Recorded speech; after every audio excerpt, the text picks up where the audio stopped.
You spent 20 years in jail for murders you did not commit. How did you deal with that? I knew that I was innocent. I knew that I was not in prison for murder. I knew that. So my every day in prison was one of fighting against the entire prison system.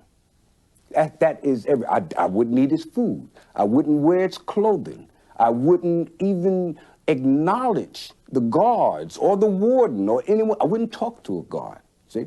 Therefore, the vast majority of my time was spent in solitary confinement.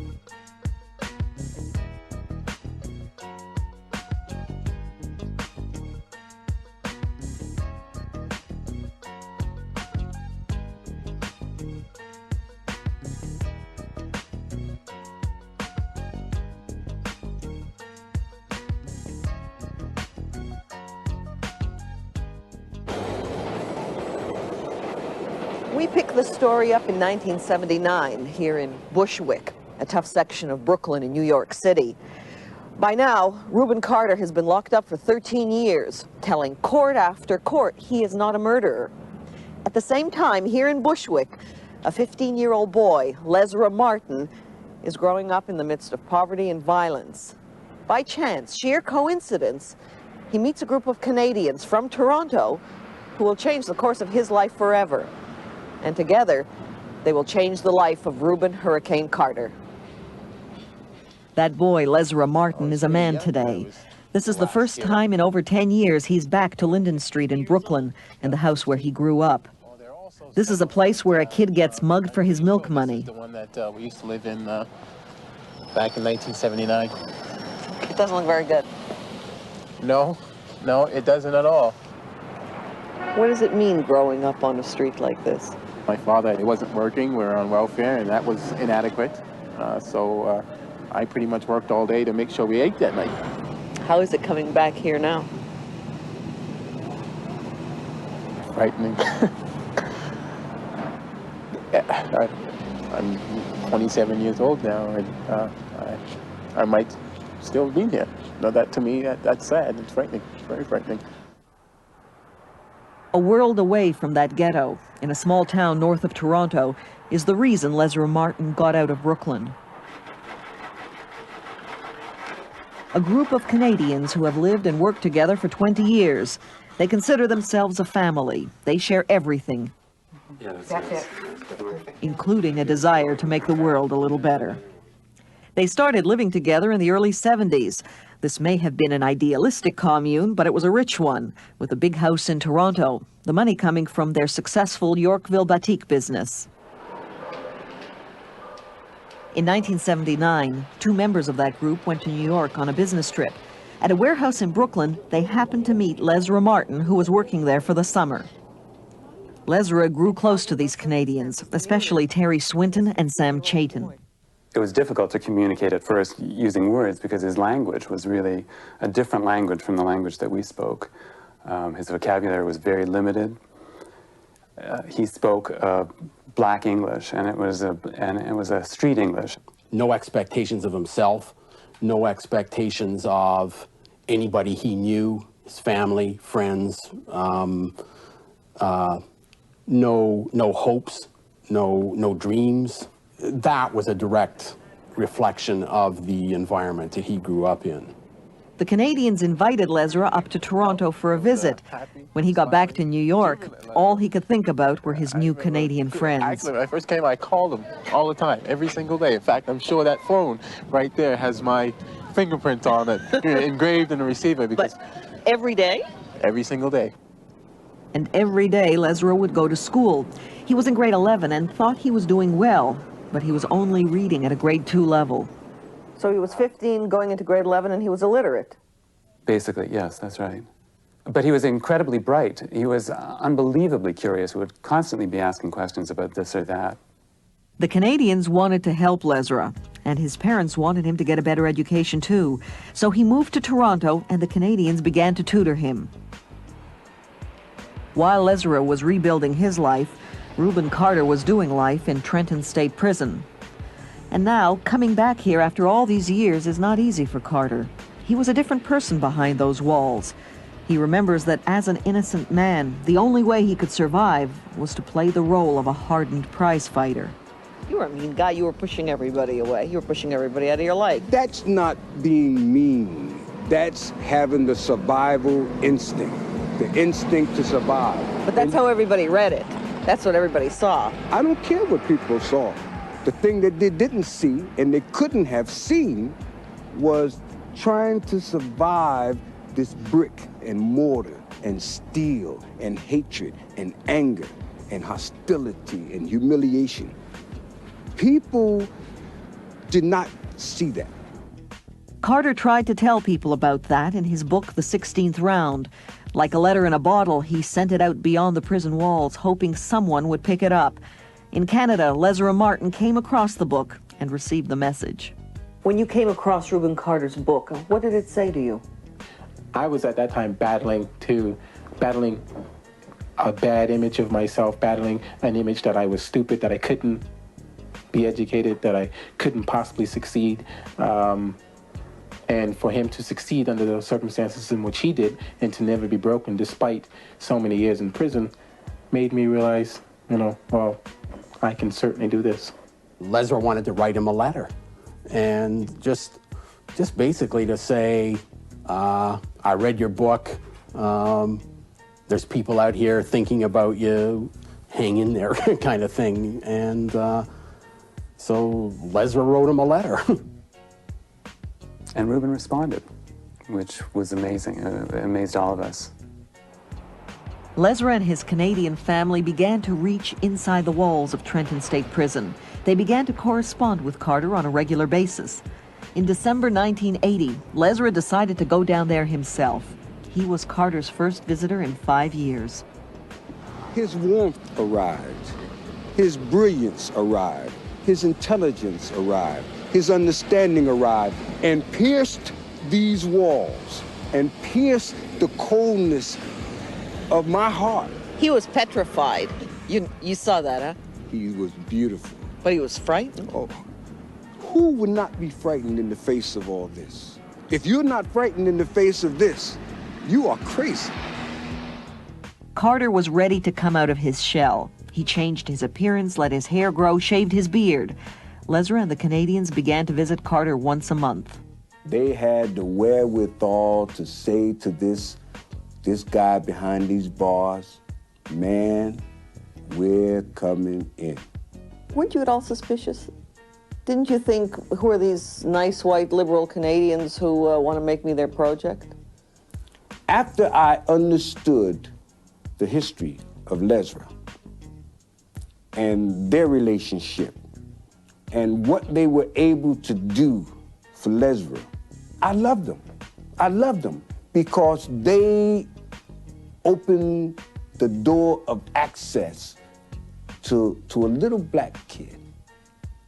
The Canadians showered Carter with gifts, food packages, a robe they designed and made themselves. This growing friendship was expressed in Carter's letters. My dear, beautiful friends, how can I ever thank you for what you have given me? For the first time in close to 44 years, I can truly say that I trust somebody. I trust you, and without reservations, without doubt, and without trying to condition it in any way. And for me, that is indeed a miracle. Bless you for it. I'll be talking to you soon. With all my love, Rube.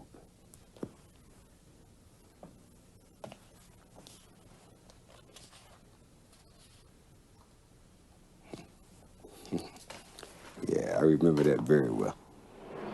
Carter kept returning to the Passaic County Courthouse in Paterson, New Jersey for an endless stream of hearings and appeals. His case was now 15 years old and he was going nowhere.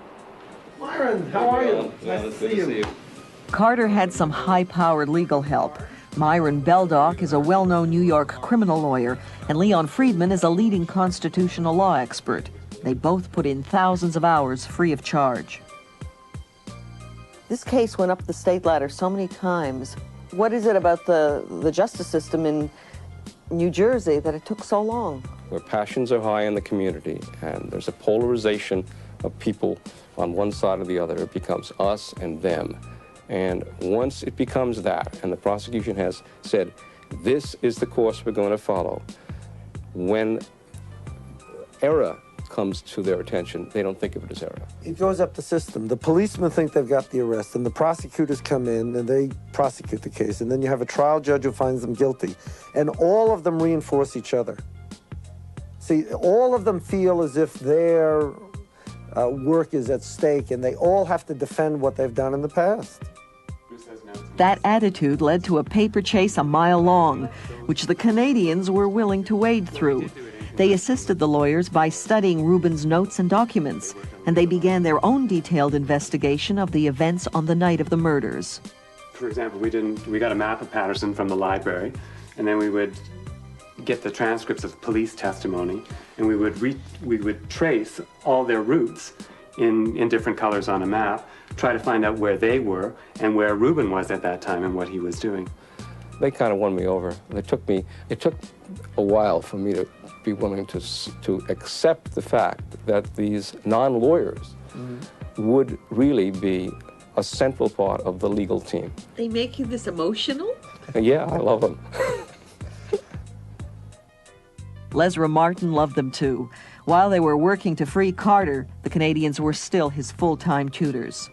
In basically a 2-year period, I went from being completely illiterate, functionally illiterate, to, preparing for university. That's the incredible part, I think. It just goes to show you that, well, I wasn't stupid. By 1982, Lesra was well on his way to university, and Sam and Terry were on their way to New Jersey. Supported by the rest of the group in Toronto, they decided to move closer to Carter and work harder to free him. Sam and Terry rented an apartment in the town of Rahway, New Jersey. From the balcony, they could see the dome of Rahway Prison, where Carter had recently been moved. This was a medium security institution, so now they could either visit or spend hours talking on the phone. It made a big difference that someone cared about you enough to move from the north down here and then acquire a place that's so close to this place where you could look out of the window and see their building. It's incredible. I still feel the same vibrations, the same viciousness, the same humiliation, the same degradation now, and even now tears are coming out of my eyes for my being here. This place is bad. I want to go. And this laugh is not a laugh, it's a cry. Then let's go.